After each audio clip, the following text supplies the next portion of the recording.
Les Européens ont-ils été floués par Donald Trump? Emmanuel Macron se pose la question après l'accord signé entre Washington et Bruxelles, accord qui prévoit des droits de douane de 15% sur les exportations européennes vers les États-Unis en lieu et place de 30 à 50% que Donald Trump menaçait d'instaurer au 1er août. En contrepartie, les Européens se sont engagés à acheter 750 milliards de dollars d'hydrocarbures américains et investir 600 milliards de dollars supplémentaires outre-Atlantique.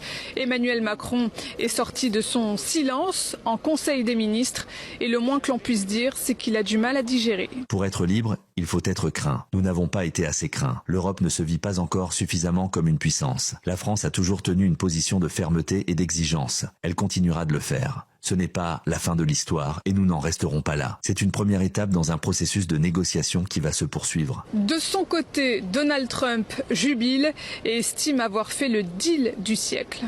Ces tarifs douaniers visent à rendre l'Amérique à nouveau grande et riche. Ils ont été utilisés avec succès contre les États-Unis pendant des décennies et aggravés par des politiciens vraiment stupides, pathétiques et corrompus. Ils ont eu un impact dévastateur sur l'avenir et même sur la survie de notre pays. Maintenant, la tendance est complètement inversée et l'Amérique a réussi à contrer cette attaque de droits de douane utilisée contre elle. Il y a un an, l'Amérique était un pays mort. Maintenant, c'est le pays le plus attirant du monde. Félicitations à tous. Si l'Allemagne, dont les intérêts étaient directement menacés, se félicite d'un moindre mal, ce n'est pas le cas de la France, dont la voix est de moins en moins écoutée au sein de l'Union européenne.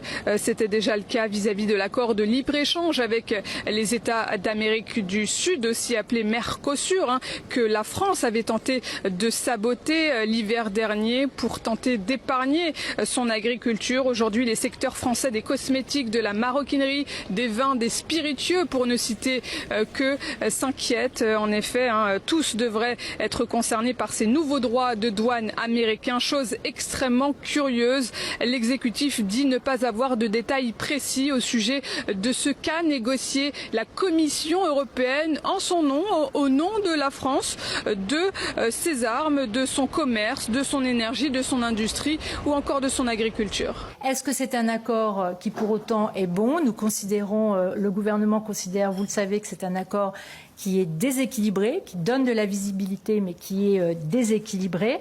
Nous sommes satisfaits qu'un certain nombre de lignes rouges qui avaient été posées par la France et par un certain nombre de partenaires aient été tenues, par exemple sur les produits agricoles, par exemple sur les normes en matière de qualité sanitaire, en matière de normes sanitaires, en matière de normes sur le numérique et notamment sur notre législation européenne sur le numérique.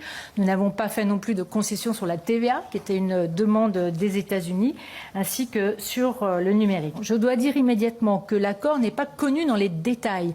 Donc je ne peux pas vous donner aujourd'hui de détails sur les secteurs qui vont être exemptés de droits de douane ou ceux qui auront des conditions particulières d'application. Et je pense sans cela, par exemple, à l'acier et l'aluminium. Voilà, je pense qu'il y a une discussion qui est encore incertaine. Enfin, en tout cas, nous ne connaissons pas les termes exacts de l'accord. Le secteur des cosmétiques français exporte chaque année plus de 3 milliards d'euros de marchandises vers les États-Unis. Il s'attend lui aussi à être touché par ces droits de douane et tire déjà la sonnette d'alarme. Jusqu'au début d'année, on était taxé à 0% pour exporter vers les États-Unis et maintenant on sera taxé à 15%. Le secteur des cosmétiques exporte 3 milliards d'euros vers les États-Unis. Avec ces nouveaux droits de douane, ce sont au moins 300 millions d'euros d'exports qui seront perdus. Cela fait peser une menace sur 5000 emplois en France. Mécontent de l'accord signé entre Donald Trump et Ursula von der Leyen, Emmanuel Macron appelle à poursuivre les négociations. Il espère de nouvelles exemptions sectorielles et n'exclut pas, dans le cas contraire, de cibler les services numériques américains.